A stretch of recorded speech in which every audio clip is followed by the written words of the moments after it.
Pemirsa, sudah sejauh mana penyelidikan polisi terhadap kasus robohnya SD Gentong di Pasuruan? Telah bergabung bersama kami Kabid Humas Polda Jatim, Kombes Pol Frans Barung Mangera dari luar studio. Selamat malam Pak Frans.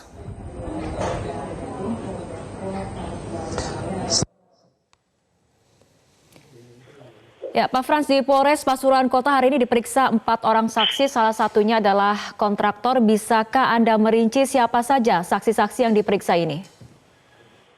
Mbak Fitri, kami menyampaikan bahwa instruksi Kepala Kepolisian Daerah Jawa Timur, Irjen Pol Dr. Andes Hermawan, kasus ini sekarang jam 14 tadi siang. Kasus ini sekarang jam 14 tadi siang secara resmi ditarik di Polda Jawa Timur.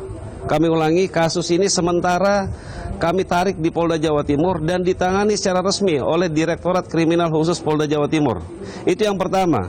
Kemudian yang kedua, hasil laboratorium forensik Polda Jawa Timur sudah keluar. Ini paling penting sekali sebagai pijakan kita dalam rangka membandingkan nanti RAB dari PPK dan kontraktor yang sudah kita periksa. Nah, 2 PPK ini semua di Dinas Pendidikan Kota Pasuruan. Kemudian 2 kontraktor juga adalah yang mengerjakan SD itu di tahun 2012 renovasinya. Ini sudah kita panggil. Tinggal kita mengcombine saja, membandingkan antara hasil lapor kita dengan sebenarnya RAB yang ada dan dokumen-dokumen pelaksanaannya.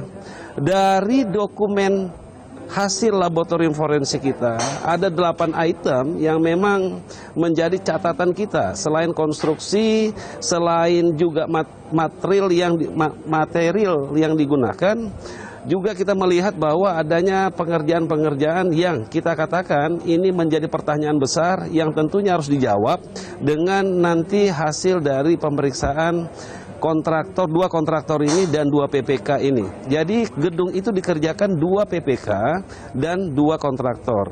Ini baik, perkembangan terakhir bahwa Kapolda Jawa Timur mengambil alih kasus ini. Baik, Pak Frans, artinya dari hasil pemeriksaan terhadap 4 orang saksi tadi dikatakan ada 2 PPK dan 2 kontraktor dan hasil dari tim lapor, apakah kemudian ditemukan adanya indikasi ini mengarah kepada faktor kelalaian dan juga indikasi faktor ataupun adanya korupsi di dalam pembangunan gedung sekolah itu sendiri? Di mana-mana kita melakukan pemeriksaan, ya hasil daripada ini tentunya ada kelalaian. 1, kemudian ada material yang dikurangin. Dan itu sudah kita temukan, tinggal kita membandingkan. Sekali lagi saya mengatakan bahwa hasil laboratorium forensik sudah kita temukan 8 item. Tinggal kita membandingkan saja. Apa yang ditemukan 8 item? 1, hal yang berkaitan dengan material yang digunakan, ini ada hal yang kita pertanyakan besar. Kemudian yang kedua, konstruksi bangunan itu juga kita pertanyakan juga. Nah, beberapa item ini yang nanti kita bandingkan dengan RAB yang sudah kita lakukan penyitaan. Oke, bagaimana dengan kemungkinan bahwa 4 orang saksi yang diperiksa ini naik menjadi tersangka, Pak Frans?